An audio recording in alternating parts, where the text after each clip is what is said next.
Hello bachcho, let's read this question. Question says 1 cc of 0.1 normal HCl is added to 99 cc solution of NaCl. The pH of the resulting solution will be. So resulting solution का pH find out करना है. की concept देखो क्या use करेंगे. की concept NaCl जो होता है it is a salt of strong acid यानी HCl and strong base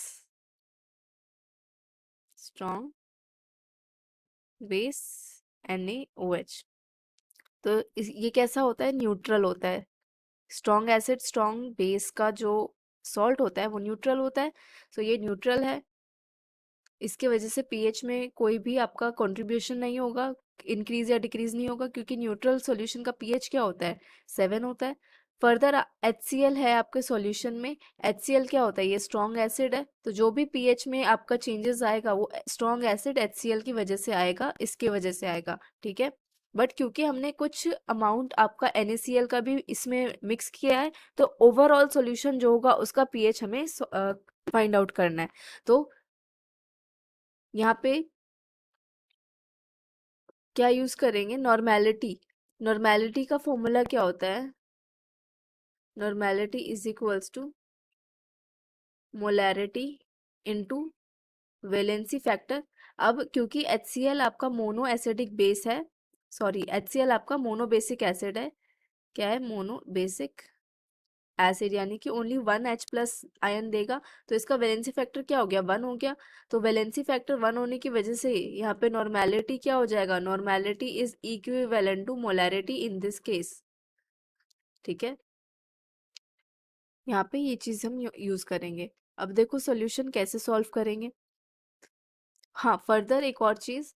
अब यहाँ पे क्योंकि जो भी आपका फाइनल रिजल्टिंग मोलैरिटी आएगी due to the addition of NaCl, यहाँ पे कंसंट्रेशन चेंज होगा, नॉर्मेलिटी चेंज होगी. तो फाइनली जो नॉर्मेलिटी आएगी या जो कंसंट्रेशन आएगा वो किसके इक्वल होगा, वो H प्लस के आयन के इक्वल हो जाएगा, क्योंकि आपका सॉल्यूशन में H प्लस आयन है और सारे के सारे स्ट्रॉन्ग इलेक्ट्रोलाइट है. तो कंसंट्रेशन जो आपका इनिशियल लिया गया है, तो after dissociation of ions, after dissociation जो आयंस बनेंगे उनका भी कंसंट्रेशन क्या होगा, सिमिलर रहेगा, सेम होगा. तो यहाँ पे वॉल्यूम ऑफ HCl कितना गिवन है, volume of HCl given is 1 cc. अब इस 1 cc को अगर लीटर में चेंज करें, कैसे करेंगे, by dividing it with 1000. So ये आ जाएगा 0.001 लीटर. नॉर्मेलिटी ऑफ HCl जो गिवन है, normality of HCl is 0.1 n.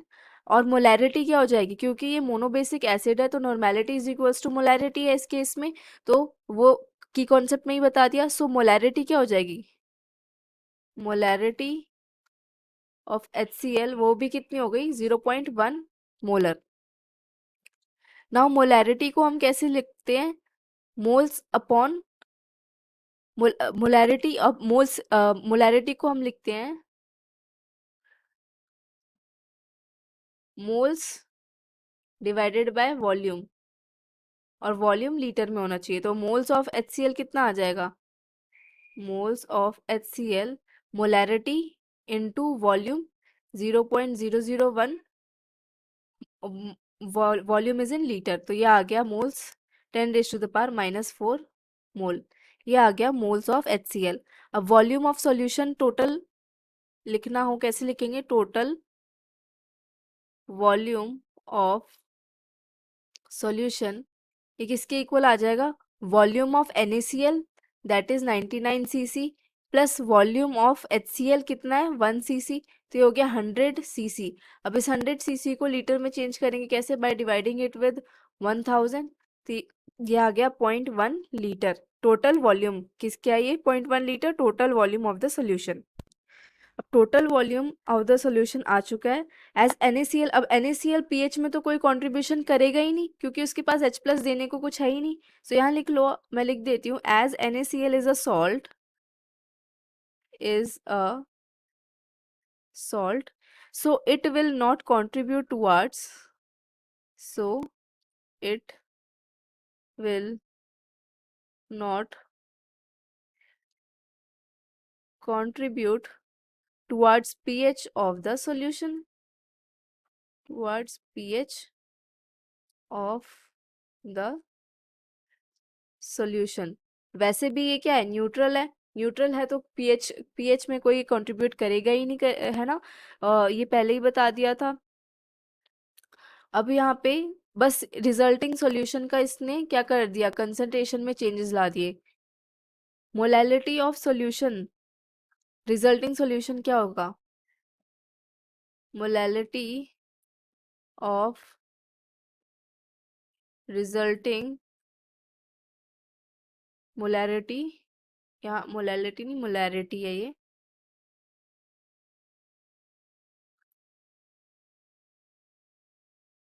Molarity of resulting solution क्या हो जाएगा, moles of resulting solution divided by volume of resulting solution in litre 0.1, तो ये हो गया 10⁻³ molar.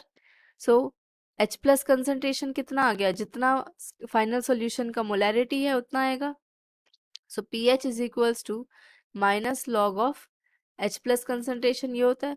So pH is equals to minus log of H plus concentration of in solution है 10⁻³ सो pH यहाँ से आ गया 3।